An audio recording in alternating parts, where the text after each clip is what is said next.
Good morning, everyone. Om Namah Shivaya. 9th Standard Science, 9th chapter. Last topic today, that is Newton's third law of motion. The first two laws of motion tell us how an applied force changes the motion and provide us with a method of determining the force. पहले दो laws of motion जो है ये हमें बताते हैं कि कैसे applied force object के motion को change करता है और force की method determine करता है. The third law of motion states that when one object exert a force on another object, the second object instantaneously exert a force back on the first. Third law हमें ये बताता है जब कोई object दूसरे object के ऊपर force लगाता है, फोर्स अप्लाई करता है, eight the same time the second object जो दूसरा ऑब्जेक्ट है वो फर्स्ट ऑब्जेक्ट के ऊपर उतना ही फोर्स एक्सर्ट करता है back. This two forces are always equal in magnitude but opposite in direction. ये दोनों फोर्स मतलब फर्स्ट ने जो सेकेंड पे लगाया और सेकेंड ने जो फर्स्ट पे लगाया ये magnitude wise measurement wise equal होते हैं पर डायरेक्शन में अपोजिट होते हैं. This forces act on different objects and never on the same object. ये फोर्सेस अलग अलग ऑब्जेक्ट पे लगते हैं, एक ऑब्जेक्ट पे कभी नहीं. In the game of football sometimes we while looking at the football and trying to kick it with a greater force collide with a player of the opposite team. जब football की game में कभी कभी हम देखते हैं football के ऊपर और उसको किक करने का ट्राई करते हैं ग्रेटर फोर्स से जो दूसरे प्लेयर के साथ अपोजिट टीम के प्लेयर के साथ कोलाइड करता है, टकराता है. Both feel hurt because each applies a force to the other. दोनों को हर्ट होता है क्योंकि दोनों एक दूसरे के ऊपर फोर्स लगाते हैं. In other words there is a pair of forces and not just one force. दूसरे वर्ड्स में कहा जाए तो फोर्सेस की पेयर है, एक फोर्स नहीं है. The two opposing forces are also known as action and reaction forces. ये जो दो अपोजिंग फोर्सेस है उसको एक्शन फोर्स और रिएक्शन फोर्स कहते हैं.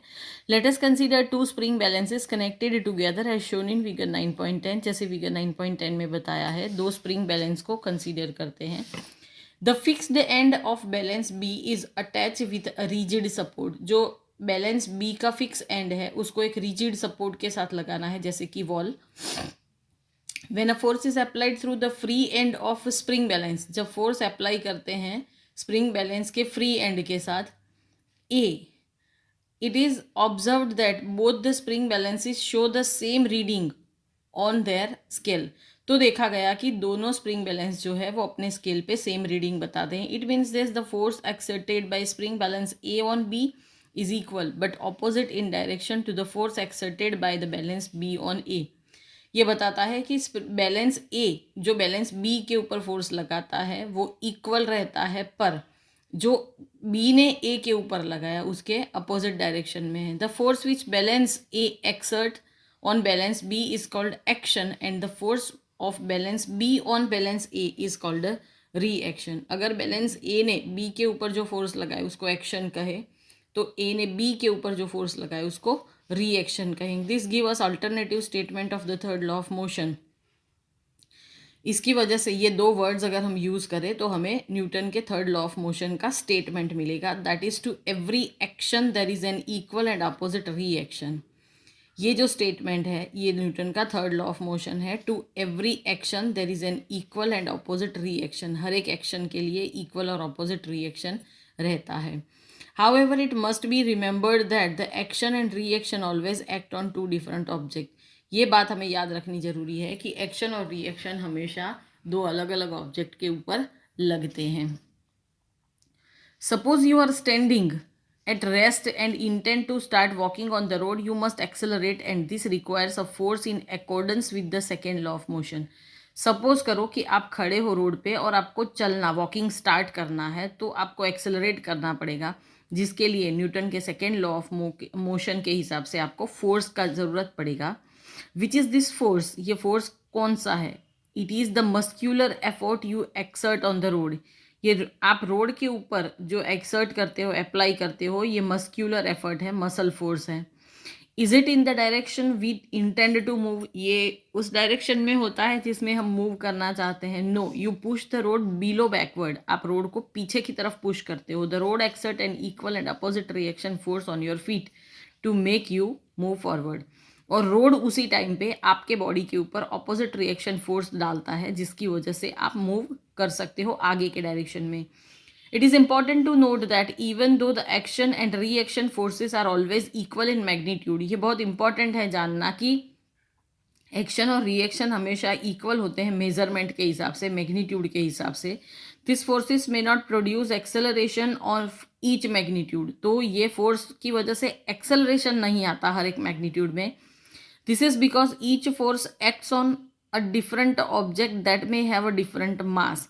ये इसलिए होता है क्योंकि अलग अलग ऑब्जेक्ट जो है उसका मास अलग अलग होता है और उसके अकॉर्डिंग उसके ऊपर फोर्स लगता है. When a gun is fired it exert a force on the bullet, forward force on bullet. जब गन फायर करते हैं तो ये फॉरवर्ड फोर्स बुलेट के ऊपर लगाता है.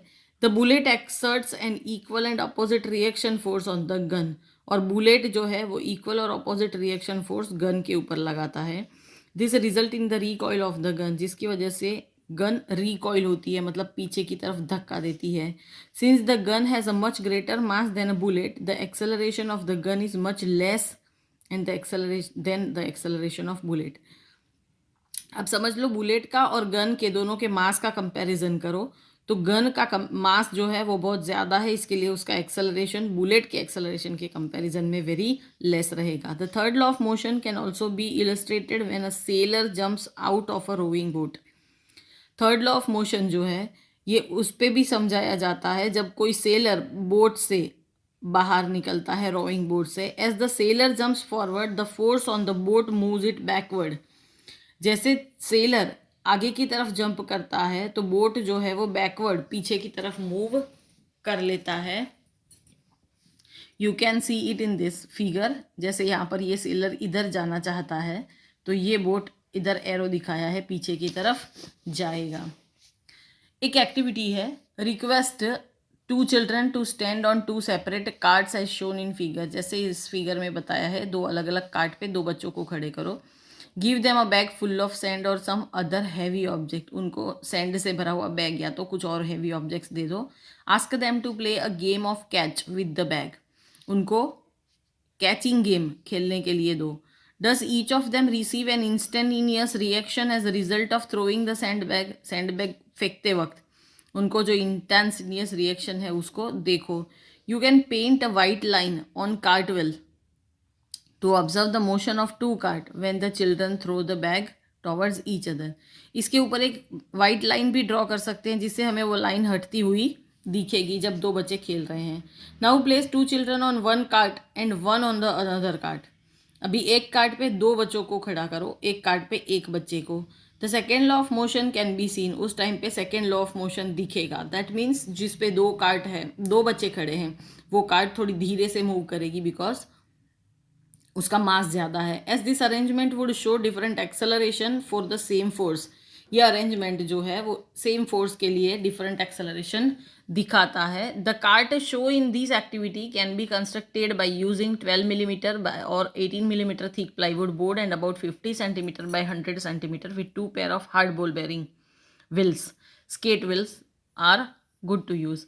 ये कार्ट आप खुद भी बना सकते हो. 12 मिलीमीटर या तो 18 मिलीमीटर थिक का प्लाईवुड बोर्ड लाके उसको अबाउट 15 सेंटीमीटर बाय 100 सेंटीमीटर के 2 पैर लेके फिर उसमें हार्ड बॉल बेरिंग वाले व्हील्स लगा सकते हैं. हम स्केट के व्हील्स भी यूज़ कर सकते हैं. Skate boards are not an effective because it is difficult to maintain straight line motion. Skate board जो है ये ज़्यादा इफेक्टिव नहीं रहेंगे क्योंकि उनको स्ट्रेट लाइन मोशन में मेंटेन करना डिफ़िकल्ट रहेगा. And the last point is 9.6, that is conservation of momentum. Suppose 2 objects, 2 balls A and B, say of masses MA and MB, are traveling in the same direction along a straight line at different velocities UA and UB respectively. Suppose करो 2 object है, 2 ball A और B जिसका मास respectively MA और MB है. ये straight line पे motion कर रहे हैं. इनिशियल वेलोसिटी इनका है UA और UB जैसे फिगर में बताया है 9.14a. And there are no other external unbalance forces acting on them, और उनके ऊपर कोई दूसरा अनबैलेंस फोर्स एक्ट नहीं कर रहा है. Let u A is greater than u B. That means A वाला जो बॉल है वो स्पीड में है, बी वाला बॉल जो है उसकी वेलोसिटी कम है. And the two balls collide with each other as shown in figure 9.14b. ये फिगर 9.14b में बताया, इस तरह से ये इसको आके कोलाइड करता है, टकरा जाता है. During collision which last for a time T, जो टी जितने टाइम के लिए कोलाइड होते हैं दोनों से, और इस कोलाइजन के चलते the ball A exert a force F A B on ball B. जो ए है वो बी के ऊपर एफ ए बी जितना फोर्स लगाता है, बी है ए के ऊपर एफ बी ए जितना फोर्स लगाता है. सपोज आफ्टर कोलाइजन, टकराने के बाद, v A and v B are the velocities of the two balls A and B after the collision, जिसकी फाइनल वेलोसिटी वी ए और वी बी है respectively. From figure 9.1 the momenta, that means plural of momentum, momentum का plural है, momenta of ball A before and after the collision are m A you A and M A we A. Ball A जो है उसके momentum, initial और final momentum, initial है उसका M A you A that is before collision, and M A we A after collision, collision के बाद और collision के पहले ये है. The rate of change of its momentum और एफ ए बी एक्शन, उसके मोमेंटम में जो चेंज आता है या तो एक्शन में जो चेंज आता है during the collision will be m A we A minus you A upon t. ये क्यों आएगा? क्योंकि हम क्या करेंगे, m A we A minus m A you A, और ड्यूरिंग टाइम टी, तो एम ए दोनों में है, इसके लिए कॉमन निकल जाएगा और बाकी बचेगा V A minus you A. Similarly the rate of change of momentum of ball B, उसी तरह से बॉल बी में rate of change of momentum जो है वो एफ बी है, तो उसके लिए जो कोलाइजन के बाद, ड्यूरिंग कोलाइजन, जो कोलाइजन के टाइम पे उसमें चेंज आता है वो है M B. In the same way इसमें एम बी कॉमन निकाल दिया, V B minus U B for time T. According to the third law of motion, the force AB exerted by ball A on ball B, that is action, and